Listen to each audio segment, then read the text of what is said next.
Hello, listeners of the latest episode. Welcome to the new chapter of our story. 2 weeks after the modified infected attacked their community, John Martinez stood in the rebuilt war room, a converted subway maintenance area with salvaged whiteboards and tactical maps, and realized he was losing control of the situation in a completely different way than he'd feared. David Chen had taken over the strategic planning, not through any power grab or political maneuvering, but through simple competence, while John had been processing the implications of Webb's conspiracy, dealing with the integration of 85 survivors, and struggling with the familiar weight of command responsibility. Chen had quietly organized everything. Supply schedules, patrol rotations, intelligence-gathering protocols, training regimens for new recruits, all the administrative work that John had been forcing himself to handle, despite hating every minute of it. Chen did it naturally, efficiently, without the constant internal battle John faced with every decision.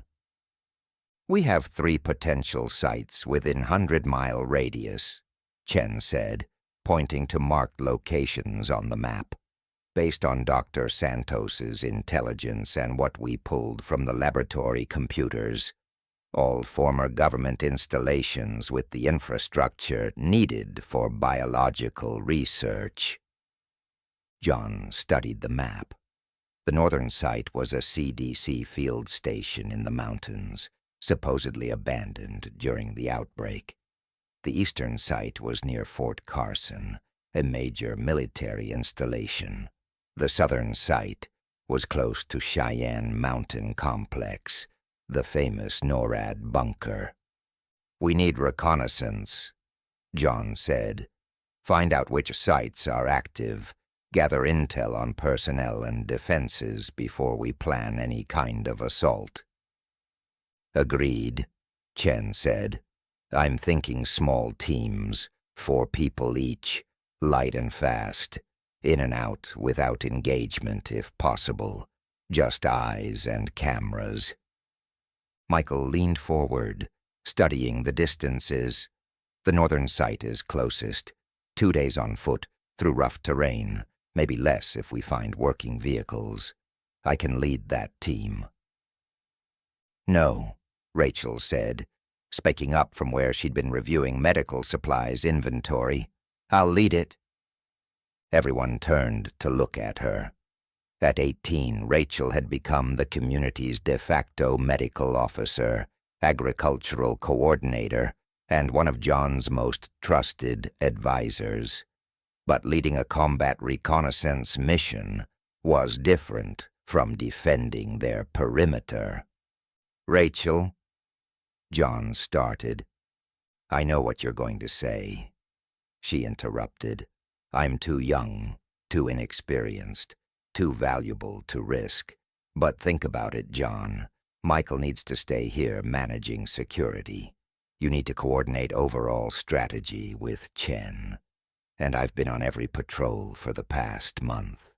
I know fieldcraft, I know tactics, and I know how to stay alive." She pulled out a notebook filled with her detailed observations. "I've been studying the modified infected behavior, their attack patterns, response times, coordination methods. If we encounter them during reconnaissance, I know how to avoid engagement better than anyone except you and Michael." John wanted to refuse, wanted to assign someone else, anyone else. But Rachel was right. She'd grown from that scared pre-med student into someone genuinely capable. And if he refused her now based on age or sentiment rather than competence, he'd be undermining everything he'd trained her to become. "4-person team," John said finally. "You pick your members. Light weapons, minimal engagement protocols. If the site is active and you're discovered, You abort and extract immediately. No heroics, no risks. Intel gathering only. Rachel nodded, professional, despite the excitement he could see in her eyes. I'll take Marcus Webb, the younger one, for technical support. He's good with computers and can hack basic security systems. Jennifer Santos for medical backup, and because she knows her sister's research protocols. Thomas Park for tactical support and navigation. When? Chen asked. Tomorrow at first light, Rachel said. Weather forecast shows 3 days of clear conditions. We'll use that window. That night John couldn't sleep. He sat in his office, the converted subway control room, reviewing Rachel's tactical plan. It was solid. Conservative, even. She'd plotted multiple extraction routes, established communication windows, planned for contingencies, everything he would have done himself. But she was 18, barely an adult by pre-outbreak standards, though the apocalypse had a way of aging people beyond their years. He'd watched her grow, trained her personally, seen her develop into someone capable of leadership and complex tactical thinking. And he was terrified of losing her. The knock on his door came at 0200 hours. Rachel, unable to sleep either. "Can we talk?" she asked. John gestured to the chair across from his desk. Rachel sat, looking young again in the dim light, wearing civilian clothes instead of tactical gear. "I know you're worried," she said. "I know you see me as someone to protect. But John, you taught me to be more than that. You taught me to be someone who protects others." "You're 18, John said quietly. "You should be in college, worried about exams and relationships, not leading reconnaissance missions into enemy territory." "I should be dead," Rachel corrected, killed by the network like almost everyone else. "But I survived because you taught me how, because you gave me tools and training and trust. Now let me use them." John thought about Kandahar, about the team he'd led into an ambush, about the guilt that had driven him into 2 years of isolation until Marcus forced him back into leadership. "If something happens to you," he started. "Then it happens," Rachel said firmly. "This is war, John. You taught me that. You taught me that sometimes good people die doing necessary things. Don't insult me by treating me differently just because you care about me." She was right. John knew it intellectually, even as every instinct screamed to lock her in the community where she'd be safe. "3-day maximum," John said. "You miss your first check-in window and I'm sending Michael with a full team to extract you." "Fair," Rachel said. She stood to leave, then paused. "John, thank you for training me, for trusting me, for making me more than just a survivor." After she left, John sat alone in the darkness and prayed to a God he wasn't sure he believed in anymore. Prayed that Rachel would come back, that he wouldn't lose another person he'd trained, another person he cared about. Prayed that this time would be different from Kandahar. Rachel's team departed at dawn, with minimal fanfare. Light packs, suppressed weapons, radio equipment, and enough supplies for 5 days. John watched them disappear into the ruins of northern Denver, heading toward the mountains, and fought the urge to call them back. "She'll be fine," Chen said, standing beside him. "You trained her well. I've watched her on patrols. She's careful, smart, knows when to engage and when to fade back." "That's what I thought about my team at Kandahar," John said, right before an RPG turned our convoy into scrap metal.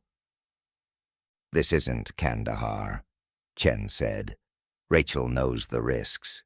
She volunteered, and she's not going in blind. She has intel, planning, support.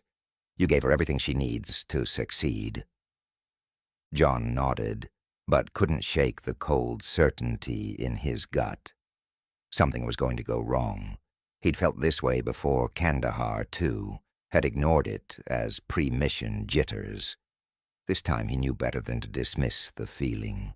The first check-in came at 1800 hours. Rachel's voice crackling over the radio, calm and professional. Checkpoint 1 reached. No contact. Moving to observation position Alpha. Next check-in, 2200. The second check-in was equally routine. The third, at 0200 hours, reported they'd reached the facility and were establishing surveillance positions. "The CDC station is active," Rachel's whispered report said. "Lights on in multiple buildings. Vehicle tracks, recent. Guards visible on patrol. Estimate 15 to 20 personnel. We're recording everything. Extraction timeline 48 hours. John allowed himself a small measure of relief. They'd reached the target, confirmed it was operational, and were conducting surveillance. So far, everything according to plan. The fourth check-in never came. At 0600 hours, when Rachel should have reported, there was only silence. John waited 30 minutes, standard grace period for delayed communications, then tried raising her team on their designated frequency. Nothing. "Could be equipment failure," Michael suggested, though his expression showed he didn't believe it. "Radio damage, battery issues, terrain interference." "Or they were discovered," John said, already moving. "Get the extraction team ready. Full combat load. We leave in 30 minutes. "John, wait," Chen started. "No," John said flatly. "Rachel is either in trouble or compromised. Either way, we go in. Now." "If they were discovered and captured, rushing in could get everyone killed," Chen argued. "We need to plan this properly. Coordinate." The radio crackled to life. Not Rachel's voice, but Marcus Webb's, the younger one, part of Rachel's team. "Mayday, mayday. This is Recon Team Alpha. We are compromised, under heavy fire, taking casualties. Rachel is—" Gunfire erupted in the background. "Rachel is holding position to cover our extraction. We need immediate." More gunfire, shouting. "She's buying us time. We're moving to extraction point Bravo. Rachel is—" The transmission cut off. John was already moving, grabbing gear, loading weapons. Michael and Chen followed, along with 6 others from the community's best fighters. They moved fast, using a salvaged military transport truck that Chen's engineers had gotten operational. The 2-hour drive to the mountain facility felt like an eternity. John forced himself to focus, to plan, to think tactically, rather than emotionally. But all he could see was Rachel's face, hear her voice from the night before. "Don't insult me by treating me differently just because you care about me." They reached the facility perimeter at 0930 hours. The scene was chaos. Smoke rising from one of the buildings, bodies visible near the fence line, the sound of sporadic gunfire echoing through the mountain valley. And 3 figures running toward them: Marcus Webb, Jennifer Santos, and Thomas Park, all wounded, moving with the desperate speed of people being pursued. "Where's Rachel?" John demanded as they reached the truck. "She stayed behind," Marcus gasped, blood streaming from a head wound. "We were discovered during data extraction. Guards everywhere. Rachel drew their fire, gave us time to get the hard drives and run. She said to tell you." He pulled out a small USB drive, stained with blood. "She said to tell you the mission comes first." "How long ago?" John asked, his voice dead calm despite the rage building inside him. 20 minutes, Jennifer said. Maybe less. She was alive when we left her, holding a defensive position in the main laboratory. But John, there were at least 10 hostiles converging on her position. We couldn't. John was already moving toward the facility, rifle up. Michael grabbed his arm. "John, stop. We can't just charge in. That's what they'll expect. We need to—" "Get off me," John said, his voice carrying the flat, dangerous tone Michael had heard only once before, at Denver General Hospital. "She's probably already dead," Michael said, hating the words but needing John to hear them. "And if you go in there, you'll die too. For nothing." John looked at him, and Michael saw something terrifying in those eyes. Not rage, not grief, emptiness. "Then I die," John said. "But I'm not leaving her there." Chen stepped forward. "We'll go together, properly. Fast assault, straight to the laboratory. Extract Rachel if she's alive. Recover what we can if she's not. 5 minutes in and out. But we do this as a team, not as a suicide run." John nodded slowly. 5 minutes, then we burn this place to the ground." The assault was brutal and efficient. They hit the facility from 2 directions, using smoke grenades to cover their approach. The guards were professional, former military based on their response. But they weren't expecting a full assault. They'd been focused on the 3 runners, hadn't anticipated reinforcements. John moved through the facility with mechanical precision, clearing rooms, eliminating threats, the training from 2 decades of military service taking over, shutting down emotion, reducing everything to targets and threats and objectives. The laboratory was at the center of the complex. The door had been barricaded from inside, furniture piled against it. Bodies outside showed Rachel's marksmanship. 5 hostiles down, all headshots or center mass, efficient use of limited ammunition. "Rachel," John called. "It's John. We're here to extract you." Silence. John forced the door open, furniture scraping across the floor.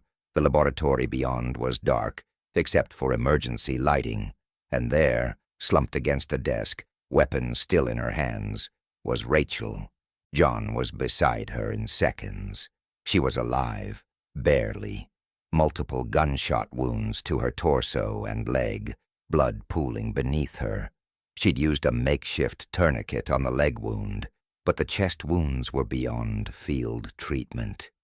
"Hey," Rachel whispered, her voice weak but somehow still carrying that stubborn determination. "You came." "Of course I came, you idiot," John said, his hands already applying pressure to the worst wounds. "Michael, call Dr. Morrison. Tell him we have a critical casualty incoming. Multiple GSWs, possible internal bleeding." "The data," Rachel said, gripping John's arm with surprising strength. "I got it all. Webb's research, personnel files, locations of other facilities. It's It's worth it, right? You're worth more than any data, John said fiercely. You hear me? You're worth... Don't, Rachel interrupted, blood on her lips. Don't make it meaningless by pretending I didn't know the risks. I volunteered. I knew it might end like this. She coughed, her body shuddering. Just tell me I did good, that I was brave like you taught me. You were brave, John said, tears streaming down his face despite his best efforts to maintain composure. You were incredible. You are incredible. Just hold on, Rachel. Hold on, and you can be brave again tomorrow. Tired, Rachel whispered. So tired, but John, thank you for making me matter, for teaching me to be. Her eyes closed. Her breathing stopped. John performed CPR, desperate, mechanical, refusing to accept what every instinct told him. Michael had to physically pull him away as Chen and the others secured the area, gathered the research data, prepared for extraction. They burned the facility on their way out, set charges in every building, destroyed everything Webb had built there. The explosion lit up the mountain valley, a funeral pyre for an 18-year-old who should have been worrying about college applications instead of dying in a bioweapons facility. The drive back was silent. John sat in the back of the truck, Rachel's body wrapped in a tarp beside him, his hands still covered in her blood. He'd failed again, trained someone, led them into danger, and watched them die. Kandahar hadn't taught him enough. Denver General hadn't taught him enough. And now Rachel had paid the price for his inadequacy. When they reached the community, Dr. Morrison confirmed what John already knew. Rachel had died from exsanguination and trauma. Even if they'd gotten her back to the medical bay immediately, even with a fully stocked hospital, she might not have survived. She saved 3 lives, Morrison said quietly, held off armed hostiles long enough for her team to escape with critical intelligence. That's what soldiers do. She wasn't a soldier, John said, his voice hollow. She was a kid I trained and sent into a situation that killed her. That night, the community gathered to honor Rachel. David Chen spoke about her contributions to the community, her medical work, her agricultural innovations. Marcus Webb described her tactical brilliance during the mission, how she'd adapted when they were discovered, how she'd made the call to cover their retreat. Jennifer Santos read from Rachel's medical notes, pages of careful observations about patient care, infection treatment protocols, thoughts about rebuilding medical infrastructure. Her handwriting, neat and precise, a reminder of the person she'd been. John couldn't speak, couldn't find words. He stood at the back of the gathering and felt the familiar weight of guilt settle over him like a shroud. After the memorial, Chen found him in his office, surrounded by tactical maps and the hard drives Rachel had died retrieving. "We've been through the data," Chen said. "Rachel was right. It's everything. Webb's entire operation, laid out in detail. Project Lazarus, the coordinating network, names, locations, deployment schedules." He put a folder on John's desk, thick with printed documents and photographs. "Webb reports to someone called Control. We don't have a name, but the communication logs show a hierarchical structure. Webb is just one branch of a larger operation. There are facilities at Fort Carson, Cheyenne Mountain, Peterson Air Force Base. At least 12 test sites across 6 states, and this. He pulled out a specific document. This is a personnel roster, government officials, military officers, corporate executives, all coordinating to weaponize the infection. John stared at the documents but couldn't focus on the words. All he saw was Rachel's blood on his hands. "She died for this," Chen said gently. "She died getting us the intelligence we need to fight back, to stop Webb and everyone above him from doing to other communities what they did to Colorado Springs, what they tried to do to us." "She was 18, John said flatly. "She was a soldier," Chen corrected. "Maybe she shouldn't have been. Maybe in a just world she'd be in college, studying medicine and living a normal life. But this isn't a just world. This is survival. And Rachel chose to fight. Chose to risk everything to protect others. Don't dishonor that choice by drowning in guilt." John looked up at Chen. "How do you do it? How do you lead people knowing you might get them killed?" "I don't know," Chen admitted. "I've lost 147 people. Every one of their faces haunts me. But if I let that guilt stop me from leading, then they died for nothing. So I keep going. I make their sacrifice mean something by continuing the fight." He gestured to the documents. "Rachel gave us the map to Webb's entire network, gave us a chance to stop Project Lazarus before it spreads beyond Colorado. If we don't use this intelligence, if we don't act on what she died for, then yes, her death was meaningless.